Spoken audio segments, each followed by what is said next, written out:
10. Itsuka Tenma no Kuro Usagi. After having multiple dreams about a weird-looking girl, Taito, a normal high school student, or so he thought, gets obliterated by an accident with a semi-truck.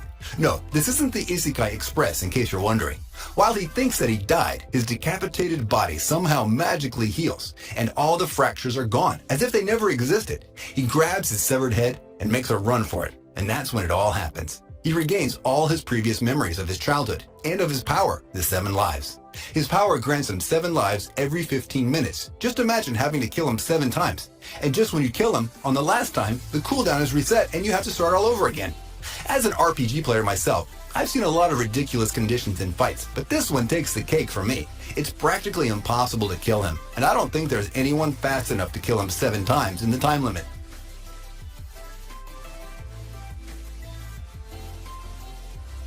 9. Copcraft.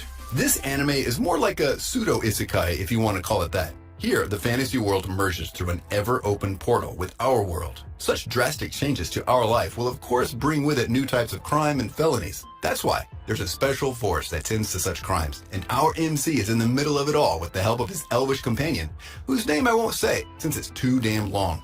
They thwart the hopes of some fanatics to create a bomb that would have made Nagasaki and Hiroshima look like a joke. It has thrill, it has drama and action. This show got all the components to be a great show, but alas, it was too short, and so was its glory.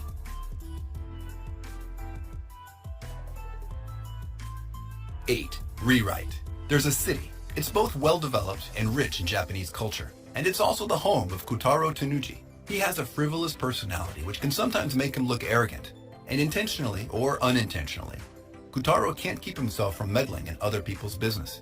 That's why he's drawn to incidents. He somehow gets involved with the school's occult club.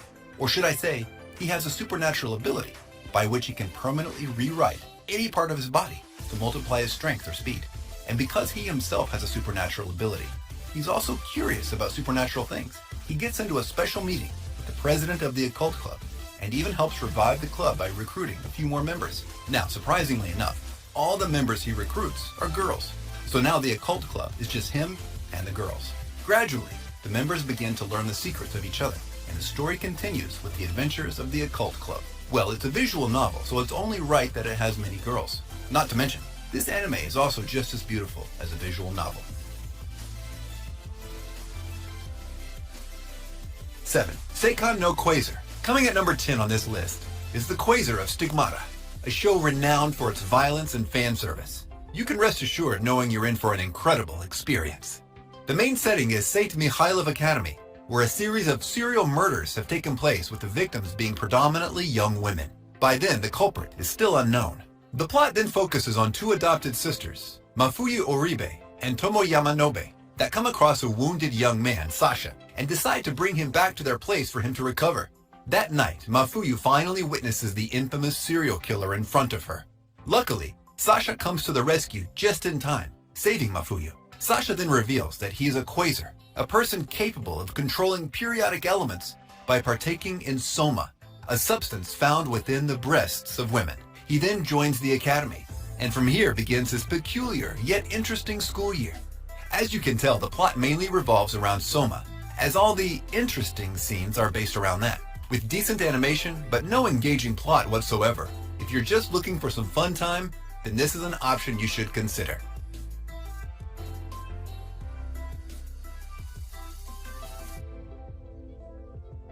6. Mada no Ao to Vanadis, a fantasy Europe that's worlds apart from the one a lot of us grew up in. Interesting. Better hold your horses though, because the names of the countries are going to make you blurt out some of the funniest and most unexpected words you've ever heard yourself.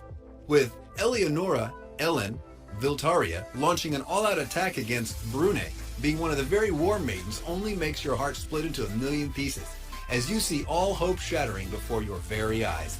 But after what seems like the most one-sided massacre you've ever seen, neither us nor Tiger Vorn was expecting to hear the words, "Become mine," by any means, right? I mean, that just kills the whole theme that the anime was full of from the very beginning. What could the war maiden have seen in this boy who suffered the worst defeat possible against her hands?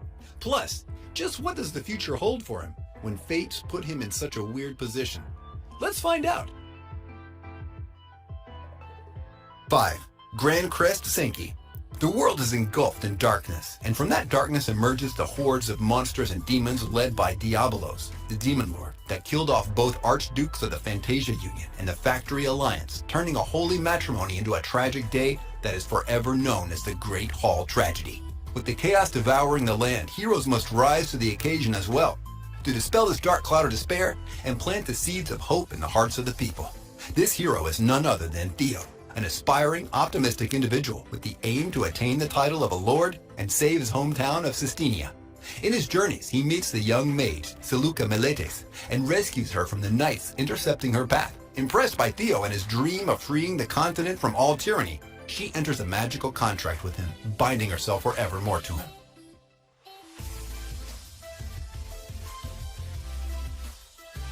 4. Mayu Mao Yusha.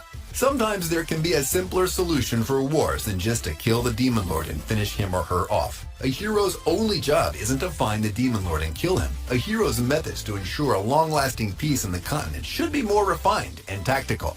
In this show, the hero gets surprised by how beautiful the Demon Lord is. However, what takes the cake was her offer of peace, proving to the hero how the emergence of a Demon Lord was a good thing and helped all the human nations to unite against one single enemy and fight for a singular cause. The hero and the Demon Lord decide to take a different route other than violence and find a way to preserve the humans' era of prosperity. For better or worse, in sickness and in health, they'll be together and help each other along the way.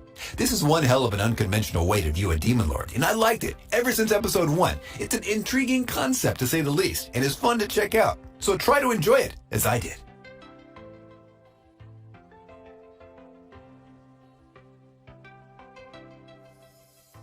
3. Oda Nobunaga no Yabao. So, you want an anime about Oda Nobunaga? Well, I got you one hell of a treat. This time the name will be Nobuna, she'll be a hot-looking girl, and she'll be freaking blonde, cause why the hell not? Reading this, you might say they're crazy, but their idea actually worked, and the anime was actually decent if I say so myself. The action, the drama, the ecchi, and of course the fan service were all decent and in sync. The premise of the show is the NC being isekai to the feudal era, and since he already knows what happens, he tries his best not to change the timeline in an era where the powerful feudal lords are now hot, smoking, sexy chicks.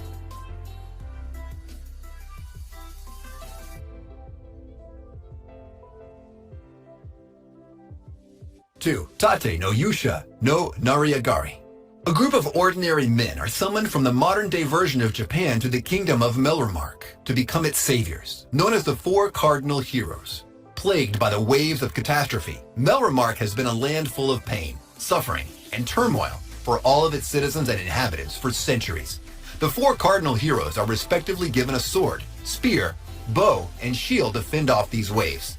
Naofumi Iwatani, the main character, was an otaku in the modern world. However, in Melromark, he is cursed with the title of Shield Hero. His only weapon for both defensive and offensive capabilities is a measly shield. At first, Naofumi is ridiculed to hell for not having an offensive weapon. However, soon in the series, we realize his shield is all he needed. Naofumi's strength was hidden under his weak, offenseless persona, and his charming nature was the reason why no one suspected him.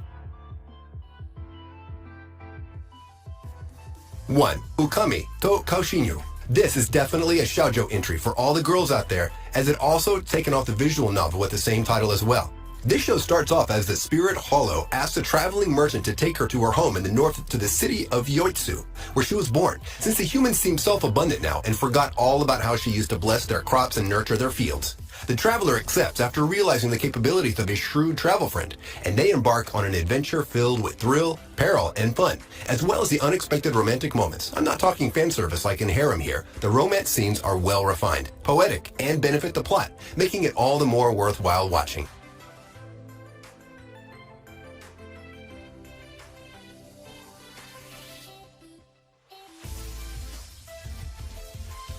And with this, we conclude our video.